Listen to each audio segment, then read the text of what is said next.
Introduction speech. அறிமுக உரையாற்ற சுதேசி விழிப்புணர்வு இயக்கத்தின் மாநில இணை அமைப்பாளர் உயர் திரு டாக்டர் ஆர் ஸ்ரீனிவாசன் அவர்களை அன்போடு கேட்டுக்கொள்கிறோம். தேவேந்திரகுல வேளாளர் சமூகத்தின் இந்த நிகழ்வை ஒரு பல்கலைக்கழகம் நடத்துகின்ற சர்வதேச கருத்தரங்கம் போல நடத்தி கொண்டிருக்கின்ற தலைவர் தங்கராஜ் அவர்களே, நான் புவியியல் பாடம் படிக்கும்போது பள்ளிக்கூடத்திலே எனது ஆசிரியர் சொல்லிக் கொடுத்தது ஞாபகம் இருக்கிறது. ஒட்டகம் என்றால் அது ராஜஸ்தானில் இருக்கும், மயில் என்றால் அது தமிழ்நாட்டில் இருக்கும், காண்டாமிருகம் என்றால் அது அஸ்ஸாமில் இருக்கும் என்று சொல்லிவிட்டு சிங்கம் என்றால் அது குஜராத்தில் இருக்கும் என்று சொல்லியிருக்கிறார். அப்படி குஜராத்தின் சிங்கமாக வந்திருக்கின்ற திரு அமித்ஷா அவர்களே, ஏற்கனவே ஒரு குஜராத்தின் சிங்கம் டெல்லி அரியணையிலே அமர்ந்திருக்கிறது. இது தமிழ்நாட்டு மக்களுக்கு புரிய வேண்டிய மொழியில் சொன்னால் சிங்கம் 2 அமித்ஷா அவர்கள் இங்கே வந்திருக்கிறார்கள். நான் எடுத்த எடுப்பிலே ஒன்றை சொல்லியாக வேண்டும். இது தேவேந்திரர் சமூகம் நடத்துகின்ற அரசியல் மாநாடு அல்ல. ஆனால் திரு அமித்ஷா அவர்கள் ஒரு அரசியல் தலைவர். அந்த அரசியல் தலைவர் கொண்டாடுகின்ற தேவேந்திரர் சமூகத்தின் விழா, அப்படிதான் சொல்லணும். இந்த நிகழ்வு ஏற்கனவே ஜூலை மாதம் 15ஆம் நாள் நடைபெற்றிருக்க வேண்டிய ஒரு நிகழ்வு. ஆனால் அன்று அமித்ஷா அவர்கள் தவிர்க்க முடியாத காரணத்தால் டெல்லியில் இருக்க வேண்டிய ஒரு அவசியம் வந்தது, கட்டாயம் வந்ததால் அவர்கள் திரு வெங்கையா நாயுடு அவர்களை இந்த நிகழ்வுக்கு அனுப்புவதாக சொன்னார்கள். அப்போது நாங்கள் என்ன செய்வது என்று திகைத்து போனோம். திடீரென்று நிகழ்ச்சியை எப்படி ரத்து செய்வது? என்னதான் இன்னொரு நாள் அமித்ஷா அவர்கள் வருவார் என்று சொன்னாலும் கூட இப்போது திரட்டி வைக்கப்பட்டிருக்கின்ற இந்த உற்சாக அலை குறைந்து விடுமே என்றெல்லாம் நாங்கள் கவலைப்பட்டு, ஒருவேளை வெங்கையா அவர்களை வைத்து இந்த நிகழ்ச்சியை நடத்திவிடலாம் என்று கூட என் மனதிலே பட்டு சில தேவேந்திர சமூக இளைஞர்கள் எல்லாம் அழைத்து ஒரு கூட்டம் நடத்தி அவர்கள் என்ன சொல்கிறார்கள் என்று கேட்கலாம் என்று நினைத்தேன்.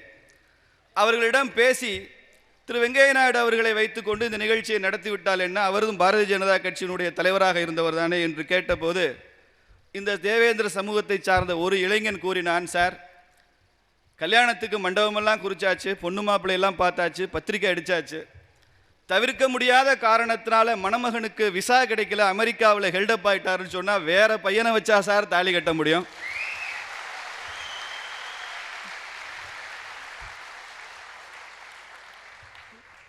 மூன்று வாரம் அல்ல சார், 3 வருடம் கழித்தால் கூட எங்களுக்கு அமித்ஷா தான் வர வேண்டும் என்று சொன்னார்கள். நான் திரு குருமூர்த்தி அவர்களிடம் பேசி அவர்கள் இவ்வளவு உறுதியாக இருக்கிறார்களே அமித்ஷா அவர்கள் வர வேண்டும் என்று என்ன செய்யலாம் என்று கேட்டபோது அந்த தம்பி என்ன சொன்னானோ அதை மாதிரி நான் 2 மடங்கு உறுதியாக இருக்கிறேன், அமித்ஷா தான் வர வேண்டும், அவர் வருவார், அதற்கு நான் பொறுப்பு என்று ஏற்றுக்கொண்டிருக்கின்ற ஜாதிய சமுதாயங்களை எப்படி பார்க்க வேண்டும், எப்படி அணுக வேண்டும் என்று எங்களுக்கெல்லாம் பயிற்றுவித்த ஆசான் திரு குருமூர்த்தி அவர்களே, திரு அமித்ஷா அவர்களே, மேடையில் அமர்ந்திருக்கின்ற பாரதிய ஜனதா கட்சியினுடைய தலைவர்களே, ஒரு சம்பவத்தை நான் உங்களிடம் பகிர்ந்து கொள்ள ஆசைப்படுகின்றேன். ஒரு 7 ஆண்டுகளுக்கு முன்னால் கோயம்புத்தூரிலே பல சமுதாய தலைவர்களும் சந்தித்து கொண்ட ஒரு நிகழ்வு. ஒரு 1500 பேர் கூடியிருந்தார்கள். ஒரு 7 ஆண்டுக்கு முன்னால் சுவாமி தயானந்த சரஸ்வதி அவர்கள் தலைமை வகித்தார். அவர் பெரிய ஒரு ஆன்மீக குரு, பழுத்த பழமாக இருக்கக்கூடிய ஒரு ஞானி. அதிலே பல ஜாதியை சார்ந்த தலைவர்கள் எல்லாம் உரையாற்றினார்கள்.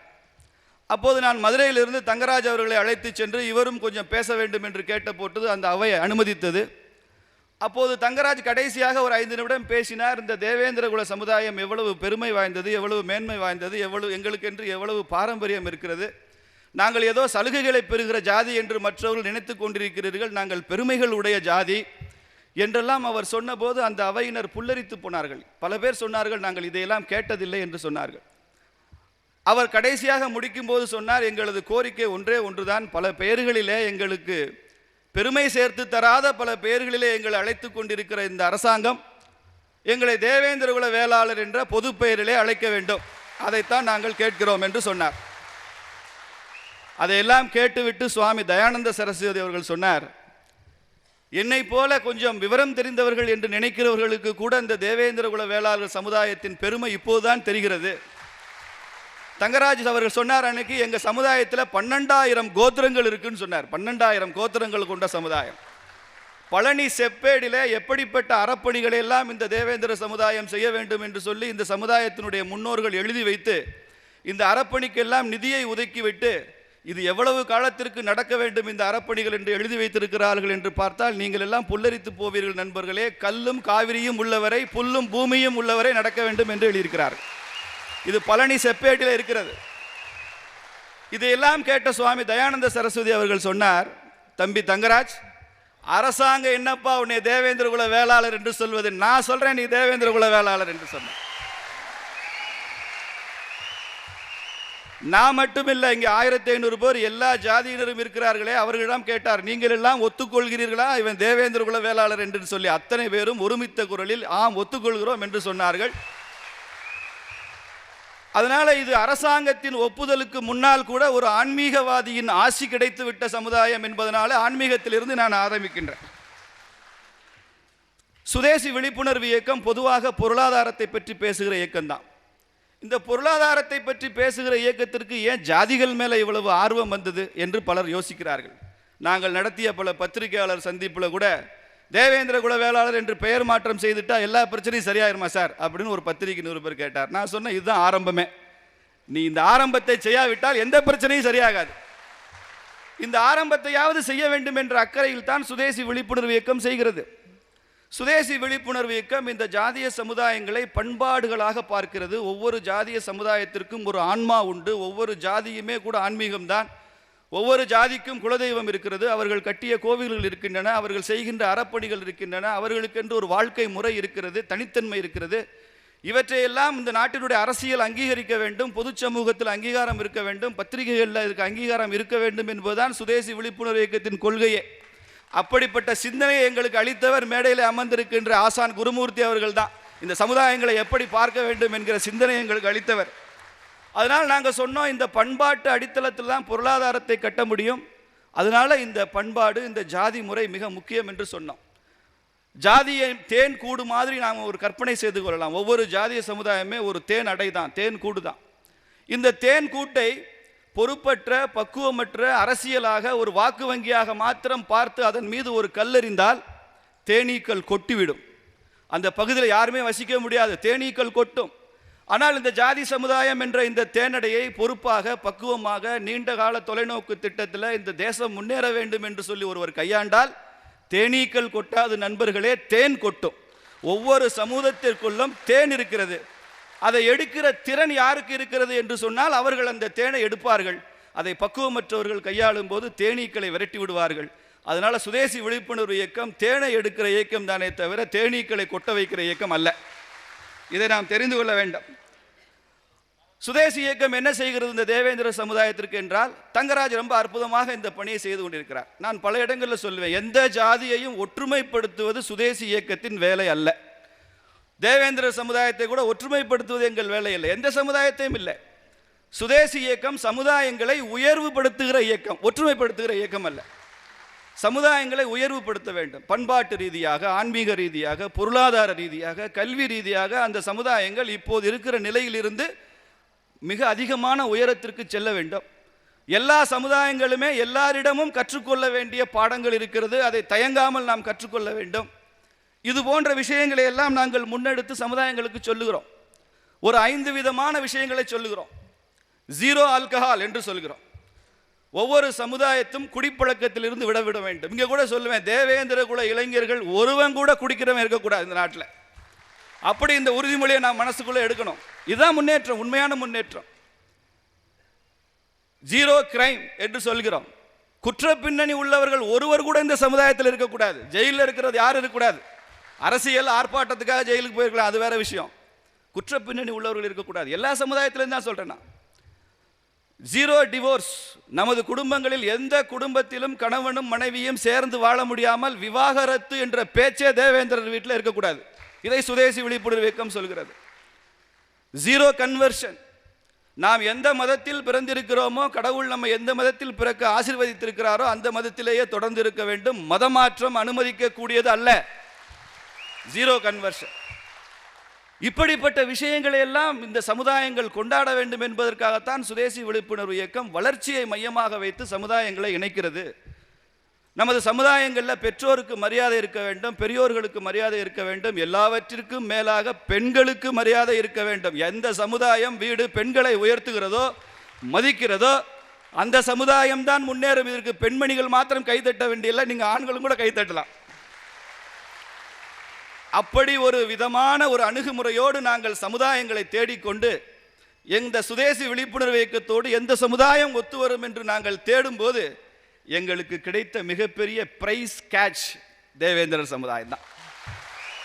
ஏனென்றால் ஏற்கனவே இந்த தன்னார்வ அறக்கட்டளை இப்படிப்பட்ட சிந்தனைகளோடு அரசியல் கலப்பில்லாமல் அரசியலும் அரசாங்கமும் நம்மை உயர்த்தி விடாது என்ற நம்பிக்கையோடு சுயசார்புள்ள ஒரு சமுதாயமாக இதை மாற்ற வேண்டும் என்று நினைத்து பணி செய்து கொண்டிருந்தார் தங்கராஜ். இயற்கையாகவே இரண்டு ஒத்துப்போக கருத்துள்ள அமைப்புகள், சிந்தனையாளர்கள், தனிநபர்கள் ஒத்துப்போவது இயற்கைதான். அப்படி தேவேந்திர சமுதாயத்திற்கும் சுதேசி இயக்கத்திற்கும் ஏற்பட்டிருக்கிற இந்த இணைப்பு இருக்கிறதே, இது இயற்கையான ஒன்றாக பல வருடங்களாக நடந்து கொண்டிருக்கிறது. ஆனால் இந்த தேவேந்திர சமுதாயத்தை நாம் மற்ற சமுதாயங்களுடன் இணைக்கிறோம் சுதேசி விழிப்புணர்வு இயக்கம். அதுதான் சுதேசி இயக்கத்தினுடைய மிகப்பெரிய பங்களிப்பாக நான் கருதுகின்றேன்.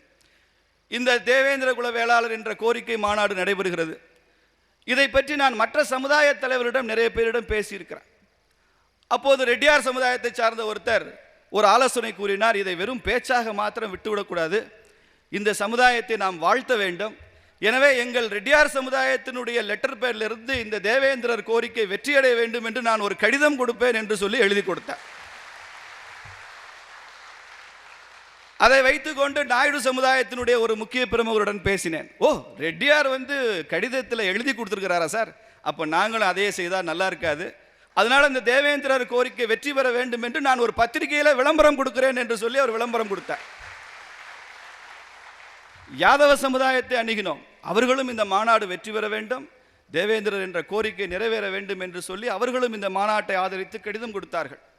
நாடார் சமுதாயத்தை சார்ந்த அதனுடைய பொதுச் செயலாளர் கரிகோல்ராஜ் அவரிடம் சொன்னேன். அவருக்கும் இந்த தேவேந்திர சமுதாயத்துக்கும் ஏற்கனவே பல ஆண்டுகளாக தொடர்பு உண்டு, பல மாநாடுகளுக்கு அவர் கலந்திருக்கிறார். அவர் கூறினார், இது வெறும் ஆதரவு கடிதமாக இருத்துவிடக்கூடாது சீனிவாசன் சார், அதனால் எங்கள் சார்பாக நீங்கள் ஒன்று அறிவித்து விடுங்கள். நாடார் சமுதாயம் போலவே வியாபாரத்திலும் தொழில் முனைவிலும் தேவேந்திரர் சமுதாயம் உயர வேண்டும் என்று நாங்கள் நினைக்கிறோம். அதனால் இந்த தேவேந்திரர் சமுதாயத்திற்கு இளைஞர்களுக்கு யாரெல்லாம் தொழில் செய்ய விரும்புகிறார்களோ, வர்த்தகம் செய்ய விரும்புகிறார்களோ அவர்களுக்கெல்லாம் இலவசமான பயிற்சியை நாடார் சமுதாயம் அளிக்கும் அப்படின்னு உறுதி கொடுக்கிறேன், நீங்கள் அறிவிங்க என்று சொல்லியிருக்கிறார். அதை உங்கள் சார்பாக அவரது சார்பாக இங்கே அறிவிக்கின்றன. ஒரு முக்கியமான இளைஞர், ஒரு சமுதாயத்தை சேர்ந்தவர், அவரை அழைத்து நீங்களும் இந்த தேவேந்திரர் கோரிக்கையை ஆதரிக்க வேண்டும் என்று கேட்டபோது அவர் கேட்டார், அவர்களெல்லாம் எஸ்சி தானே சார், எஸ்சியை எஸ்சின்னு சொன்னால் என்ன தப்பு, என்ன இதில் என்ன தப்பு இருக்குன்னு நினைக்கிறீங்க அப்படின்னு கேட்டார். அவர் நியாயமான கேள்விதான். நான் சொன்னேன், நீங்கள் என்ன ஜாதி சார், அவர் தனது ஜாதியை சொன்னார். நான் என்ன ஜாதின்னு தெரியுமா சார், எனது ஜாதியை சொன்னார். எங்கள் பக்கத்திலே ஒரு நண்பர் தேநீர் அருந்தி கொண்டிருந்தார், இவர் என்ன ஜாதின்னு தெரியுமா, அவருடைய ஜாதியை சொன்னார். நான் கேட்டேன், நம்மெல்லாம் யாருன்னு கேட்குறப்ப ஏன் சார் நீங்கள்லாம் நம்மெல்லாம் பிசின்னு சொல்லலை, நம்ம எல்லாம் பிசி தானே, இவங்கெல்லாம் பிசின்னா சொல்றது இல்லையா, இவர் நாடாரிங்கிறோம், இவர் தேவரிங்கிறோம், இவர் செட்டியாரிங்கிறோம், இவர் கோணாரிங்கிறோம்.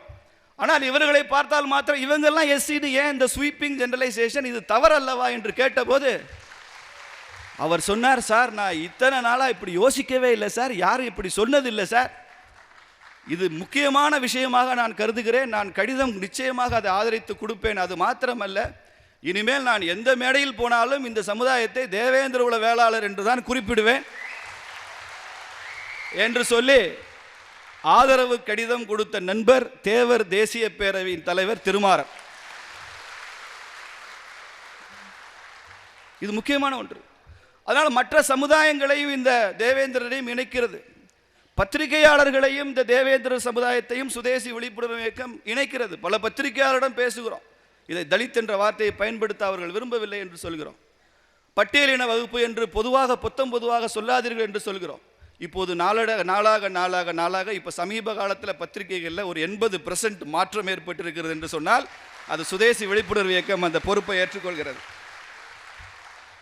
அரசியல் கட்சிகளையும் தேவேந்திரர் சமுதாயத்தையும் இணைக்கிற பொறுப்பை கூட சுதேசி இயக்கம் செய்கிறது. அதிர்ஷ்டவசமாக நாங்கள் சொல்கிறதை கேட்கிற ஒரே அரசியல் கட்சி பாரதிய ஜனதா கட்சி மாத்திரம்தான். 2 ஆண்டுகளுக்கு முன்னால் ஒரு மாநில மாநாடு நடைபெறும் போது அந்த மாநில பாஜகவினுடைய மாநில மாநாட்டில் நான் சொன்னேன், இந்த 9 வகையான உட்பிரிவுகள் அழைக்கப்படுகிற இந்த சமுதாயத்தை தேவேந்திர குல வேளாளர் என்று குறிப்பிட வேண்டும் என்று சொன்னேன். அப்போது அந்த மாநாட்டில் தீர்மானத்து கமிட்டியினுடைய வரைவு கமிட்டி தலைவராக இருந்தவர் அச்சுராஜா அவர்கள் தான். அப்போது மிக முக்கிய ஒரு பொறுப்பில் இருந்தவர் இல கணேசன் அவர்கள். அப்போது மாநில தலைவராக இருந்தவர் இன்று வர முடியாமல் இருக்கிற மத்திய அமைச்சர் திரு பொன் ராதாகிருஷ்ணன் அவர்கள். இவர்கள் எல்லாம் சேர்ந்து என்ன முடிவெடுத்தார்கள் என்று தெரியுமா? மற்ற தீர்மானங்களுக்கெல்லாம் கூட நாம் ஒரு விவாதம் வைத்து வேண்டுமா வேண்டாமா என்று நினைக்கலாம், ஆனால் இந்த தீர்மானம் சீனிவாசன் கொடுத்திருக்கிறாரா, இதை அப்படியே நிறைவேற்ற வேண்டும் என்று நிறைவேற்றினார்கள். அதனால இந்த தருணத்தில் பாரதிய ஜனதா கட்சியினுடைய தமிழ் மாநில தலைமைக்கும் கூட நான் உங்கள் சார்பாக நன்றி தெரிவிக்க கடமைப்பட்டிருக்கின்றேன். இப்படி எல்லோரும் சிந்திக்க வேண்டிய ஒரு காலம் வந்து விட்டது நண்பர்களே. நான் பல ஆண்டுகளுக்கு முன்னால் ஒரு பண்பு பயிற்சி முகாம் கேட்ட கதை ஒன்றை சொல்லி முடிக்கலாம் என்று நினைக்கிறேன். ஒரு இளைஞன் சினிமாவிற்கு போக வேண்டும் என்று ஆசைப்பட்டான். அவன் இனிமே சினிமாவிற்கு செல்கிறான். கண்கள் தானே சினிமா பார்க்கிறது, நான் ஏன் அந்த கண்களை சுமந்து கொண்டு திரையரங்கத்திற்கு செல்ல வேண்டும் என்று எந்த கால்களும் கேட்பதில்லை. கண்களை சுமந்து கொண்டு கால்கள் திரையரங்கத்திற்கு செல்கிறது. கண்கள் திரைப்படம் பார்த்து கொண்டு ரசித்து கொண்டிருக்கும் போது இந்த கால்கள் கொசுக்கடியிலே அவதிப்பட்டு கொண்டிருக்கிறது. திரும்ப திரைப்படம் முடிந்து வெளியே வரும்போது இருட்டிலே அவன் கிராமத்திற்கு நடந்து போக வேண்டும். இப்போது அந்த கால்களிலே முள் குத்திவிடக்கூடாது என்பதற்காக கால்கள் கவலைப்படுவதில்லை நண்பர்களே, கண்கள் கவலைப்படுகிறது, உற்று பார்த்து கொண்டே செல்கிறது. அப்படி காலிலே முள் குத்தி விட்டால் கண்களிலிருந்து தண்ணீர் வருகிறது, காலில் இருந்து தண்ணீர் வருவதில்லை. அப்போ இந்த கண்களும் கால்களும் கைகளும் இவையெல்லாம் ஒன்றிணைந்தது தானே உடம்புகள். தேவேந்திர குல வேளாளர் என்ற கோரிக்கை நியாயமானது என்று சொன்னால், அந்த கோரிக்கைக்காக கால்களுக்காக கண்கள் அழுவது போல இந்த தேவேந்திர சமுதாயத்தினுடைய கோரிக்கைக்காக மற்ற சமுதாயம் அழுக வேண்டாமா, குரல் கொடுக்க வேண்டாமா? இது நியாயம் என்று சொன்னால் நீ செய்ய வேண்டுமே. அதனால நாங்கள் மற்ற சமுதாயத்தை எல்லாம் அணுகி இப்படி கண்களை சுமந்து கொண்டு கால்கள் திரையரங்கத்திற்கு போன காலம் முடிந்து விட்டது.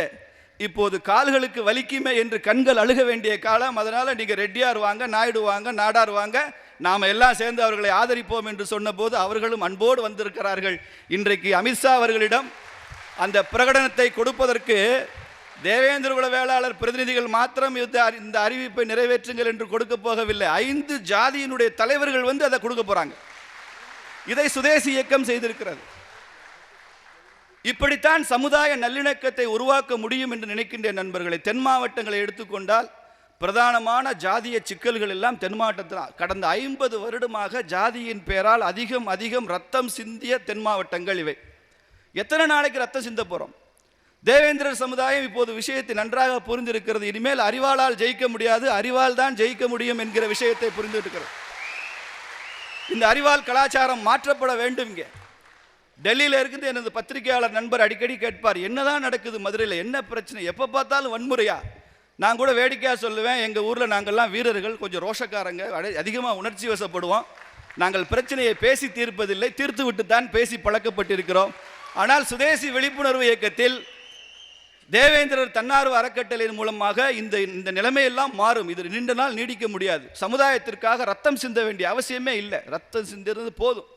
இப்போது ஒவ்வொரு இளைஞரையும் கேட்டுக்கொள்கிறேன், இங்கே இருக்கிற ஒவ்வொரு தேவேந்திர சமுதாயத்தினுடைய உறுப்பினரையும் கேட்டுக்கொள்கிறேன், நண்பர்களே, சமுதாயத்துக்காக ரத்தம் சிந்த வேண்டாம், சமுதாயத்திற்காக வியர்வை சிந்த வேண்டும். இன்று வியர்வை சிந்துபவர்கள்லாம் தேவை. சமுதாயத்திற்காக நடந்து கால்கள் தேய வேண்டும். தங்கராஜ் அவர்கள் தேவேந்திரன் கோவில் கட்டுகிறார் கள்ளிக்குடி பக்கத்தில். அந்த கோவில் கட்டுகிற பணியில் உங்களை நீங்கள் அர்ப்பணித்துக் கொள்ள வேண்டும். அங்கேயே ஒரு கல்லூரி ஒன்று எழும்பவிருக்கிறது, அந்த கல்லூரியிலே அந்த பணியிலே உங்களை அர்ப்பணித்துக் கொள்ள வேண்டும். மாநில மாநாட்டில், பாஜக மாநாட்டில் தீர்மானம் நிறைவேற்றியதனாலேயே, அந்த தீர்மானத்தை நிறைவேற்றிய போது மாநில தலைவராக இருந்தவர் இன்று மத்திய அமைச்சராகி இருக்கிறார் என்று சொன்னால் தேவேந்திரன் அருள் அவருக்கு கிடைத்திருக்கிறது என்றுதான் அர்த்தம். இப்ப பாரதிய ஜனதா கட்சி மட்சியில ஆட்சி பண்ணும்போது இவர்களை தேவேந்திர குல வேளாளர்கள் என்று அறிவித்தும் விட்டால் இங்க இருக்கிற நிறைய பேர் அமைச்சராகி விடலாம் என்று நினைக்கின்றன. அதற்கு தேவேந்திரன் அருள் இருக்கும். தேவேந்திர சமுதாயத்தினுடைய வாக்கு வங்கி இருக்கிறதோ இல்லையோ, நீங்க you are not ought banks எனக்கு தெரியும், ஆனால் தேவேந்திரனுடைய அருள் இருக்கும் என்பது எனக்கு தெரியும். இன்னும் 2 ஆண்டு காலத்தில் அங்கே தேவேந்திரர் கோவிலினுடைய கும்பாபிஷேகம் நடக்க இருக்கிறது. அங்கே உள்ளே இருக்கிற மூர்த்தி தேவேந்திரனாக அங்கே அமர்ந்திருப்பான். தேவேந்திரன் பிரதிஷ்டை ஆகி விடுவான், சந்தேகமே இல்லை. இன்னைக்கு தேவேந்திரனுடைய சிலைக்கு ஆரத்தி எடுத்து பூஜை செய்து விட்டுத்தான் வந்து அமர்ந்திருக்கிறார் அமித்ஷா அவர்கள். நான் உயர் திரு அமித்ஷாஜி அவர்களிடம் ஒரு வேண்டுகோள் வைக்கின்றேன். அந்த ஆலயத்தினுடைய கும்பாபிஷேகத்திற்கு இந்த நாட்டினுடைய பிரதம அமைச்சர் வர வேண்டும். கும்பாபிஷேகத்துக்கு வரணும். அது மாத்திரமல்ல, அந்த ஆலயத்தின் மூர்த்தி மாத்திரம் தேவேந்திரனாக இருந்து பயனில்லை நண்பர்களே. அந்த மூர்த்தியை பிரதிஷ்டை செய்த 1 கோடி தேவேந்திர மக்கள் சமுதாயமும் அப்போது தேவேந்திரர்கள் என்று அறிவிக்கப்பட்டிருக்க வேண்டும். அதற்காக நாம் உழைப்போம். தேவேந்திரன் அருள் கிடைக்கும் என்று சொல்லி நிறைவு செய்கிறேன். நன்றி.